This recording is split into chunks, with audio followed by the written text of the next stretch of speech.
O papel de José de Alencar é um papel essencial.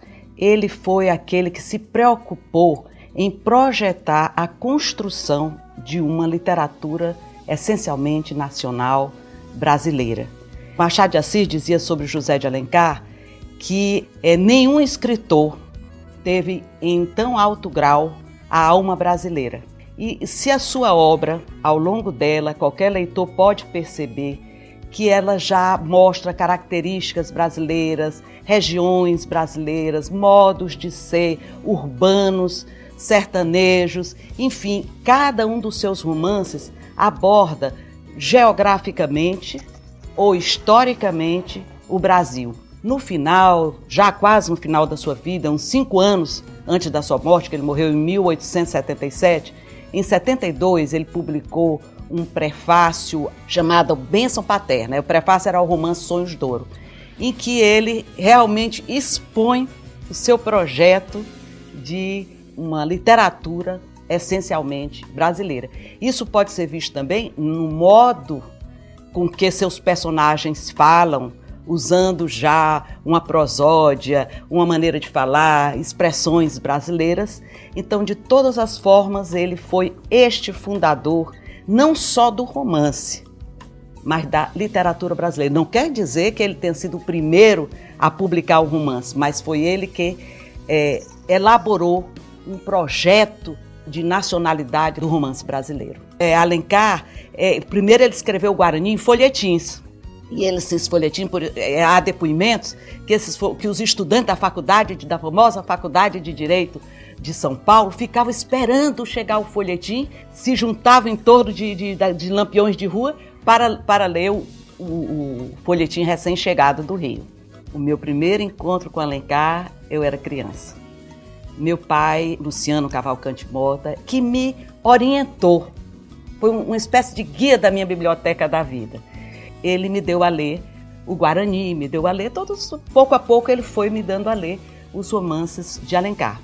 Os romances de Alencar chegavam a ser quase teatrais, pelo cenário que criava, pela maneira de falar de cada personagem. Então isso me encantava e me encanta até hoje.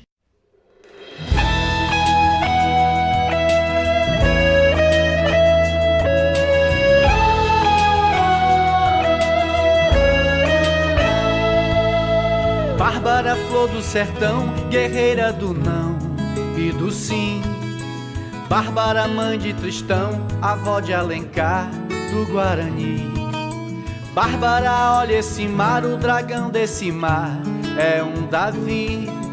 Feito você a lutar pelo dom de lutar, pelo porvir. Bárbara, ouve o conselho do velho de Quixeramobim. O sertão vai virar mar e o mar vai virar um jardim. Bárbara, olha essa aldeia tão cheia de ti e de mim.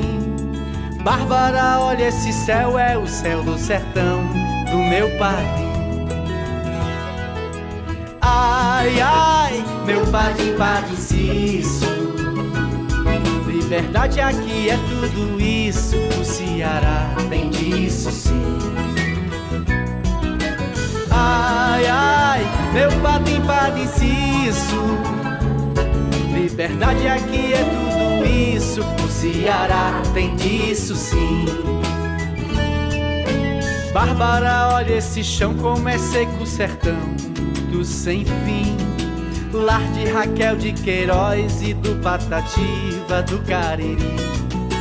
Berço do cego Aderaldo e do tal do amor de Peri Ceci. Luz de Delmiro e Evaldo Gouveia, candeia a reluzir. Bárbara, ouve essas ondas de Jericoacoara e Aracati. Olha esses gatos pingados pintados por mestre Aldemir.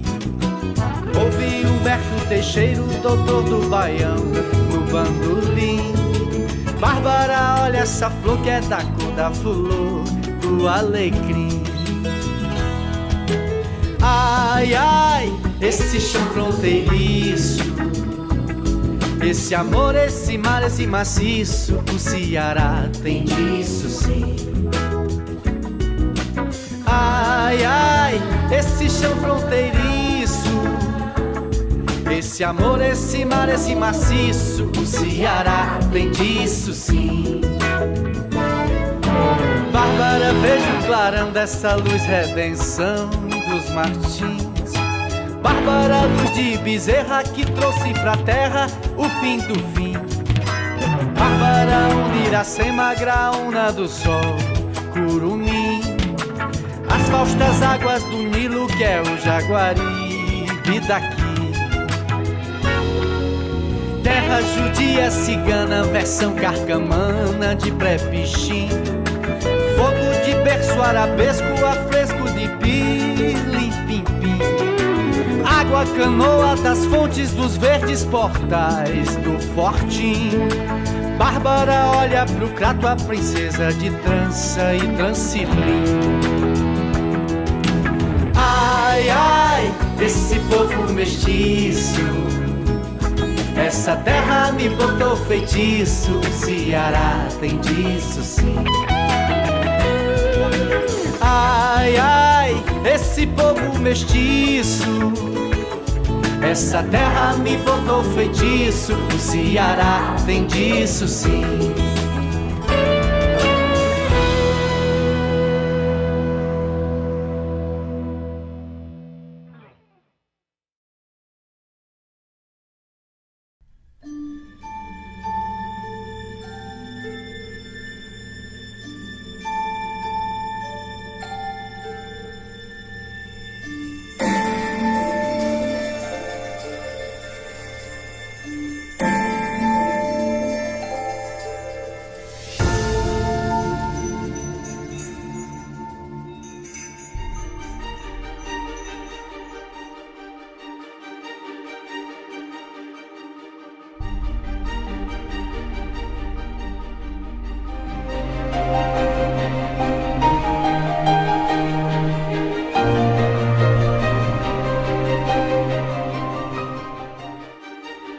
Transformação, termo definitivo para o século XIX.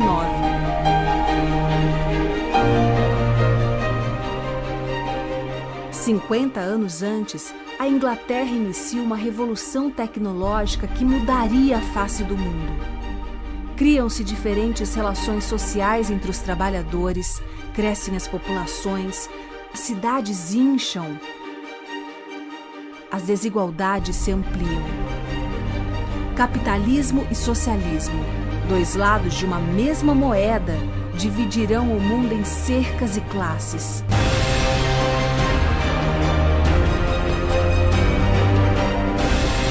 A liberdade é perseguida em vários levantes pelo mundo. O Brasil, colônia de Portugal, clama por independência. As revoltas populares pintam o mapa de vermelho. A família Alencar, a aristocracia rural nordestina, participa ativamente de alguns desses conflitos, deixando marcas na história. Mas é o escritor José de Alencar quem escreverá definitivamente seu sobrenome na história do Brasil. A importância de Alencar é para além da literatura, é para além da cultura. O papel do Alencar é um papel de um homem profundamente enfronhado e engajado, né, na sua época.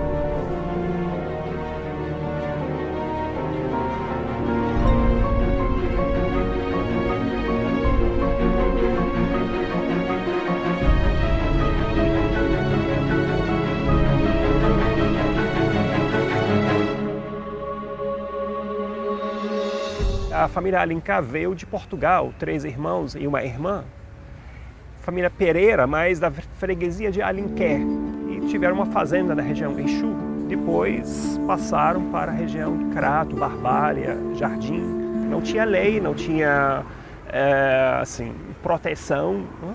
E não tinha a propriedade. Você tinha mais ou menos aquela demarcação da terra, fincava estaca, né? ninguém sabia exatamente onde começava, onde terminava a propriedade. Dona Bárbara de Alencar, né, a matriarca dos Alencares, a revolucionária que com os filhos proclamou a República no Crato, no interior do Ceará, muito antes, inclusive, da própria proclamação da independência do Brasil, que mostra que era um povo muito altivo. Mas o Alencar, ele não tinha esse perfil da família.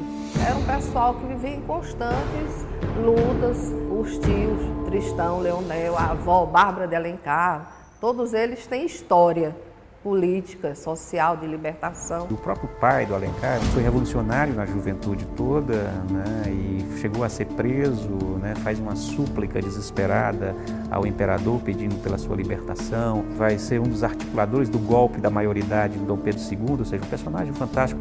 Por meio dele dá para contar boa parte da história do Brasil colônia e do Brasil império. Era padre, certo?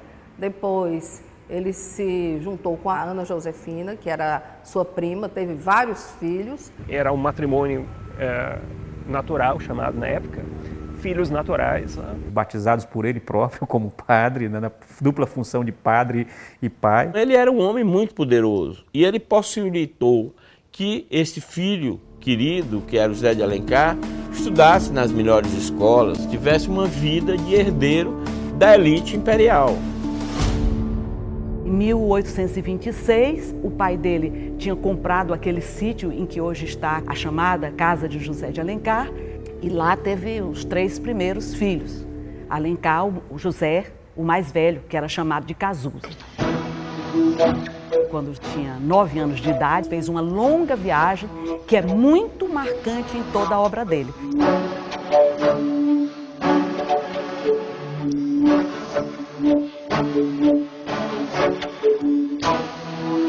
Ele vai para o Crato, o pai com o filho, e de lá vai para a Bahia, e de lá vai para o Rio de Janeiro, que era a capital do país. Ele conta tudo isso e diz que grande parte do seu amor pela natureza brasileira vem daquela longa viagem que fez com 9 anos de idade. Como as crianças da época, eu fui alfabetizado inicialmente em casa, era ele que lia os romances, né, para a irmã e para a mãe, porque naquele momento as mulheres não eram alfabetizadas. Ele agradece à mãe ter incutido nele esse espírito de leitor.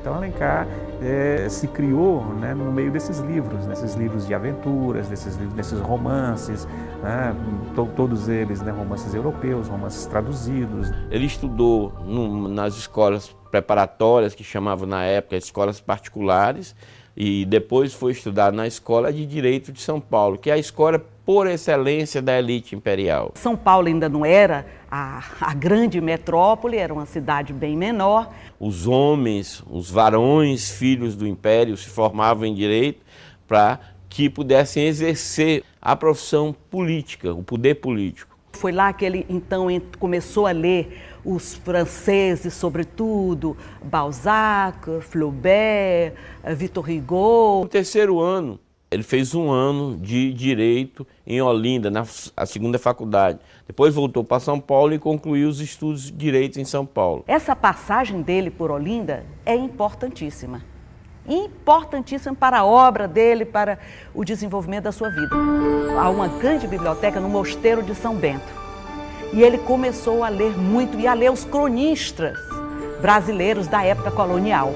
Ele estudou a invasão holandesa, a chegada dos jesuítas, todos aqueles atas e cartas e tudo mais, contando como era a evangelização que eles estavam fazendo aqui no Brasil. Então ele foi tendo conhecimento de muitos fatos da história do Brasil e cada dia se apaixonando mais por essa ideia do Brasil como uma nação. Quando ele vai passar 1 ano perto do tio, em Recife, ele contraiu uma doença que era chamada mal do século, que é a tuberculose, muito cedo. Ele tinha praticamente 19 anos quando contraiu a doença. Muitas vezes não sarava completamente. Então a pessoa podia melhorar, mas depois tomava uma chuva, pegava um vento, um frio, uma coisa. Aí... Os escritores naquela época, como Álvares de Azevedo, só tinha 21 anos, eram escritores que iam às tavernas, bebiam, tomavam drogas, tinha alucinógenos. E embora ele não fosse nenhum boêmio, nunca foi, ele era, na verdade, um trabalhador, assim, trabalhava com muito afinco, era um homem muito voltado para a produção intelectual, para o trabalho. Ele era uma pessoa tímida, reservada, não andava em grupos, era solitário. Essa tuberculose iria lhe reduzir o tempo de vida e iria lhe impedir, inclusive, que ele tivesse uma renovação literária, porque o ciclo do romantismo, quando ele começa a ser criticado, quando ele começa a ser atacado, o José de Alencar podia ter dado uma guinada. Se ele não tivesse esses problemas de saúde, ele poderia ter feito o que Machado de Assis foi, que passou metade da vida como romântico e depois ele deu uma guinada e se transformou num escritor realista, num escritor com características mais inovadoras. A Europa vive a efervescência da Revolução Industrial. O sistema capitalista se consolida e massacra as classes trabalhadoras, impondo jornadas de trabalho exaustivas e salários irrisórios. O proletariado reage, reivindica melhores condições e se organiza no que futuramente seriam os sindicatos modernos. O recente Império Brasileiro enfrenta mais uma crise após a abdicação de Dom Pedro I. O país estava na mira dos conservadores das elites rurais. Nesse cenário, mais uma vez, o sobrenome Alencar se sobressai na história. O golpe da maioridade, tramado na sala da casa do senador José Martiniano, garantirá vida nova ao Império. Em 1856, foi lançado um livro, Confederação dos Tamoios, por Gonçalves de Magalhães. E esse livro pretendia ser a grande epopeia brasileira. Foi uma edição financiada pelo imperador, né? Quer dizer, era o poeta do imperador, né? E o Alencar escreveu as famosas cartas sobre a Confederação dos Tamoios, acabando com o poema. Diz que os personagens, os índios, não têm cor local. Eles podiam ter nascido aqui, como na China, na Índia, em qualquer lugar. A natureza também não tem cor local. Não se trata de uma natureza brasileira, com frutos, flores. Não tem um grande herói que conduza a ação. Não tem um grande personagem feminino. Aí ele dizia, precisamos de uma Eva indiana, que ele depois vai criar com Iracema. De um lirismo pobre, que é mal escrita, etc. E acontece a primeira grande polêmica da vida dele. Naquele momento cria-se um primeiro mal-estar, né, quando Dom Pedro II sabe que aquele fedelho é que está, né, um jornalista em começo de carreira que está desancando o poeta que ele queria colocar como grande poeta nacional. Daí Dom Pedro, desde o começo, ter tido uma certa má vontade com José de Alencar, ter tido uma situação de conflito quase permanente.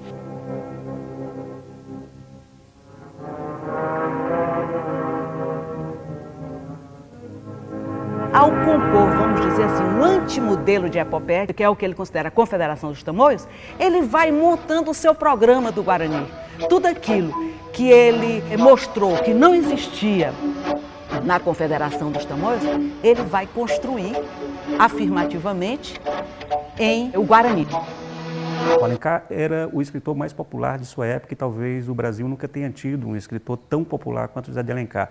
O tempo passa e a gente às vezes perde um pouco a dimensão disso. O Guarani, por exemplo, que foi talvez a obra-prima do Alencar, ela foi escrita originalmente para o jornal. Então todos os dias saía um capítulo do Guarani e as pessoas paravam no meio da rua, debaixo do lampião de gás, para ler em voz alta, né, e discutir e saber o que tinha acontecido com a mocinha e com o mocinho, com a Ceci e com o Peri.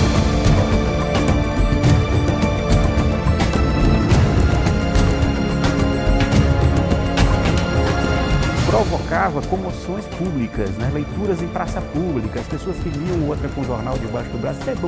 Como é que está o capítulo hoje? E isso que a gente vê hoje na TV é uma fórmula bem antiga, né? E o Alencar, como bom folhetinista, dominava essa técnica de prender o leitor como ninguém. Cada um dos exemplares, né, dos folhetos, que hoje seriam os fascículos, né? Chegava a um número muito maior de leitores, isso se multiplicava.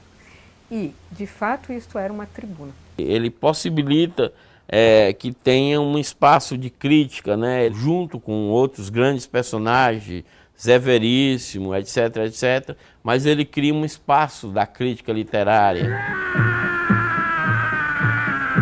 Ele criou um passado heróico para o Brasil.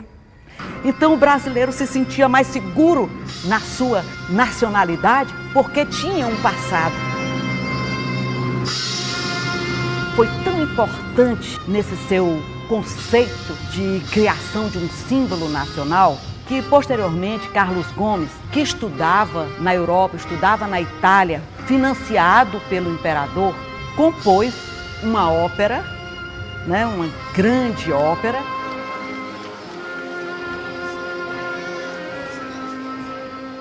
O conceito de nacionalidade é um legado inegável, né, de José de Alencar.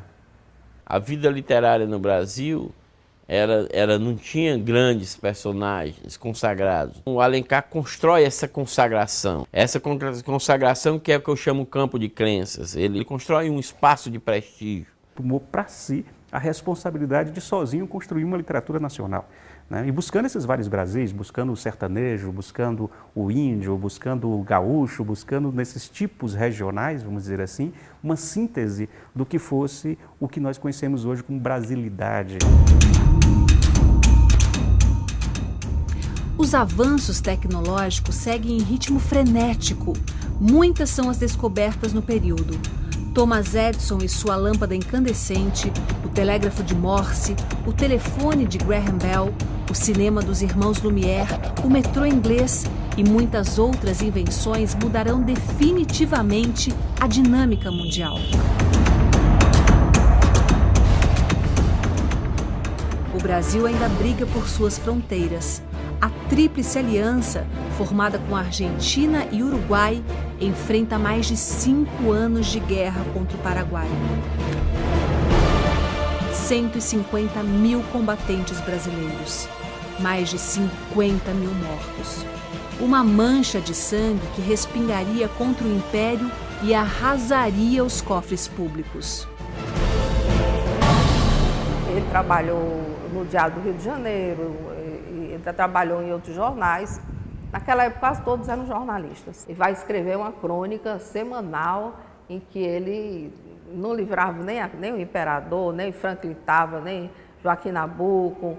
Nas crônicas do Ocorrer da Pena aparece ele fazendo ironia a esse cenáculo, né? Quer dizer, mas ali, por exemplo, já estava muito explícito como ele estava excluído dessa relação dos intelectuais diretamente com o poder central. O Alencar não perdia a oportunidade como deputado, né, e como jornalista de escrever artigos e de fazer pronunciamentos, né, contrários a Dom Pedro II.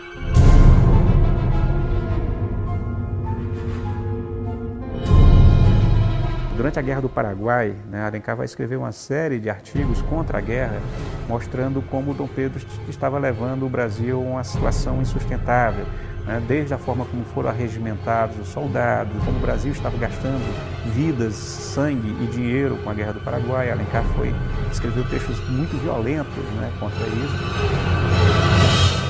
Ele não perdia a oportunidade de desancar Dom Pedro II. Né? Quando o senador morre, ele se considera praticamente obrigado a se lançar na política. O grande sonho da vida dele, em determinado momento, passa a ser ele ser senador vitalício, como o pai. Havia toda essa tradição de política. Naquele tempo, o cara ser um escritor de sucesso, não sei o quê, não é como hoje.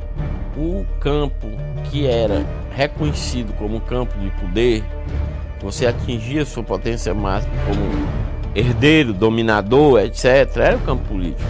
Ele era um político muito convicto, muito zeloso do seu papel como político. Ele foi reeleito em várias legislaturas, né? Foi deputado atuante, né? Chegou a ministro da Justiça do próprio Dom Pedro II, né? Ministro muito polêmico. E ele vai disputar com Dom Pedro II o lugar do pai dele, de o grande pai, que inclusive que o senador Alencar tinha sido até para o Dom Pedro, que não tinha pai. De fato, foi o mentor da sua do seu reinado, ele achava que ele tinha direitos quase adquiridos. Ele não considerava o fato de ser político uma coisa de segunda instância. Não, para ele a política era algo tão relevante quanto a literatura que ele escrevia. E nos dois momentos, nas duas dimensões, ele trabalhava sempre, no seu entender, para uma única causa, a causa da nacionalidade, a causa do Brasil. Ele pede uma audiência a Dom Pedro e diz que gostaria de ser senador vitalício. Dom Pedro tenta dissuadi-lo dessa ideia. Diz que ele é ministro, que não ficava bem um ministro usar seu poder para ser senador vitalício. Não se contentava com o ministro da Justiça, porque não daria para ele a autonomia. No Senado, ele seria o homem livre do próprio imperador. O imperador disse que não, ele era muito novo, só tinha 40 anos, não podia ser senador ainda. Ele disse, não seja por isso, por você com 14 anos foi imperador. Se lança candidato a senador pelo Ceará e é eleito mais votado numa lista tríplice. O Pedro veta o nome de Alencar e a partir daí ele criou um inimigo mortal. Você imagina num país onde o imperador era o centro de tudo, você imagina num país ainda onde não tinha uma sociedade civil forte, você imagina um país onde o poder central era extremamente dominante, você brigar com o imperador. Como a literatura era muito frágil, ele precisava fazer sucesso e ser um homem inteiro do ponto de vista de resultado na política. O Senado é um cargo muito importante porque era vitalício. Então seria uma segurança financeira e política muito grande. Tornaria um dos homens do império. Nas colônias, o trabalho escravo, principalmente nas lavouras de café, ainda era importante para a manutenção das aristocracias rurais. Eram elas que financiavam os gastos do Estado.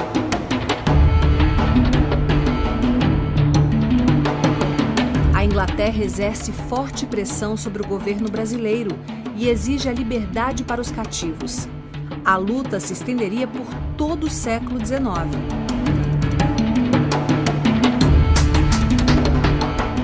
O período marca também a grande migração de europeus, principalmente alemães e italianos, para o sul do Brasil. Era a alternativa para substituir o trabalho escravo por mão de obra barata e ainda povoar a região. Quer dizer, o que o Alencar fundamentalmente tinha em mente, né, para o Brasil? Que a nossa sociedade seria uma sociedade mestiça de brancos e índios, não de negros. O negro não está presente, né, na obra de Alencar na mesma proporção que deveria estar pela sua contribuição ao povo brasileiro, para a formação do povo brasileiro. É difícil a gente julgar um equívoco, né? Mas era a posição política dele. O trabalho escravo não era considerado como um elemento que deveria ser fundador da nação. A lei do ventre livre, lei dos sexagenários, todos esses projetos de lei tiveram em Alencar um oposicionista ferrenho. Ele não queria aprovar e votou contra toda essa legislação. Ele tinha uma leitura de que a escravidão deveria ser abolida lentamente. Como é que eles iam trabalhar? Né? Tinha que se prever uma libertação, né, gradativa e tal, porque tinha que organizar um mercado de trabalho. Ele errou na terapêutica, mas o diagnóstico dele era perfeito. Ele dizia, se você simplesmente termina com a escravidão, você vai jogar toda a população negra na miséria. Era um racismo econômico, porque ele era ligado aos caras do café do Rio de Janeiro. E os caras do café precisavam da mão de obra escrava, então ele precisava ter um discurso para defender a escravidão. Então ele fica com essa conversa para dizer que o Brasil era o índio português, entendeu? E que o índio era o máximo, para não dizer que estava defendendo o português. O imaginário brasileiro ele foi construído nessa época, né? E a identidade nacional é essa.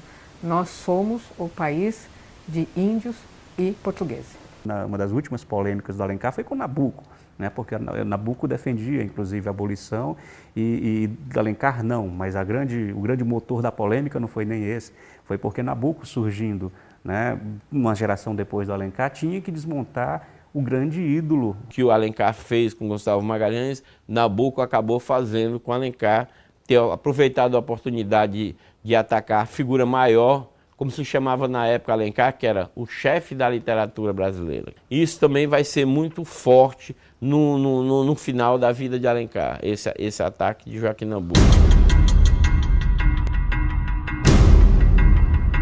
Iracema fica ali no limite, né, da poesia e da prosa. Então isso é uma coisa absolutamente revolucionária. Ao se voltar para o passado, ao fazer romances históricos, a buscar um mito de fundação do povo brasileiro, né, ele estava na vanguarda do seu tempo. Já foi traduzido em inúmeras línguas aí, em vários países.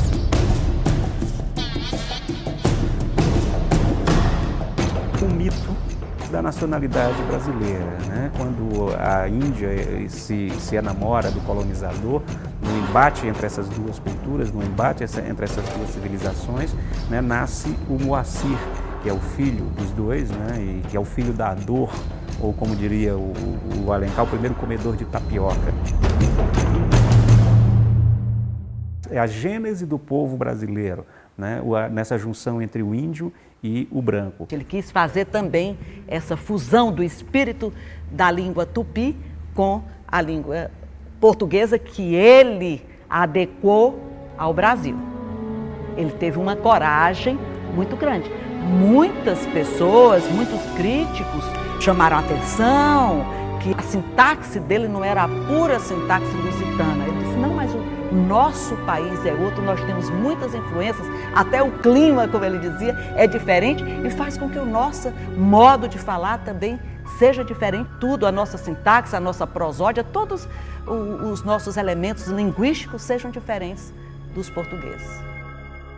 É a obra-prima dele, né?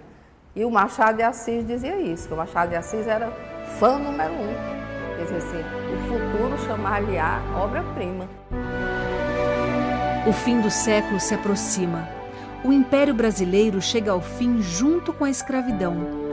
As elites rurais repartem o poder com os militares e proclamam a República. De saldo, um sentimento nacional de identificação se formando, traduzida em especial na recém-formada literatura brasileira.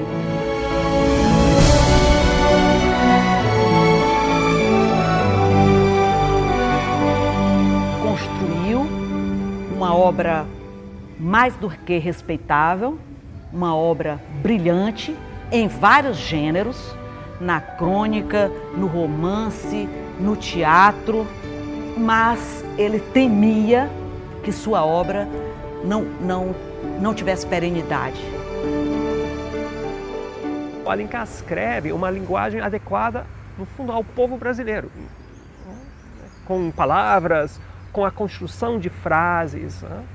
Como depois o Gilberto Freire vai dizer, o brasileiro escreve um português mais leve. No final da vida, ele viaja, faz sua primeira viagem internacional, ele vai a Londres e lá ele se depara com uma civilização, né, do plena revolução industrial, ali o metrô, né, as indústrias e tudo mais, e ele fica absolutamente terrificado. Fica abismado com a modernidade, ele vai a Londres, fica assustado, ele vai a Paris, fica assustado. Então, na verdade, ele tinha envelhecido e não tinha mais forças para a renovação. Esse Alencar que volta absolutamente terrificado da Europa, né, ele cai numa profunda depressão, né? Exatamente por isso, porque ele diz, eu sou um ser em extinção, né? O mundo é outro, o mundo mudou.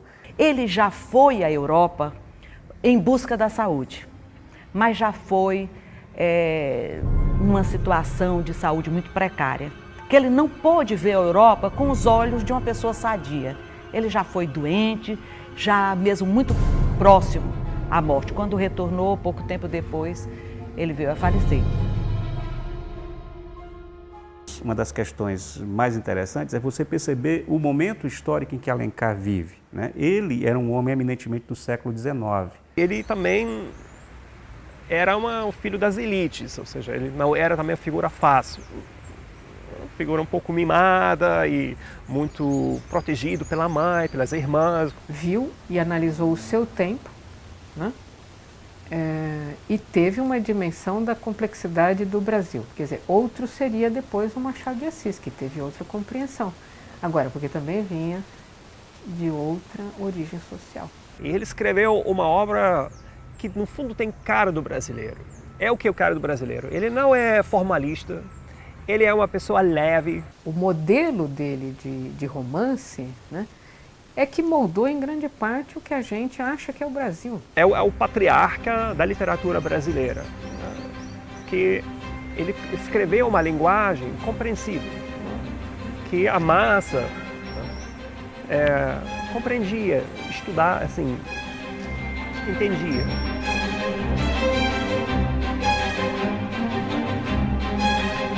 Eu acho ele muito cearense, né? O imaginário dele é muito cearense, esse lado rebelde, explosivo, né? É muito típico do sertanejo, né? Que é muito autônomo, e quando não tem autonomia ele se torna rebelde, né? Ele busca sempre a sua independência.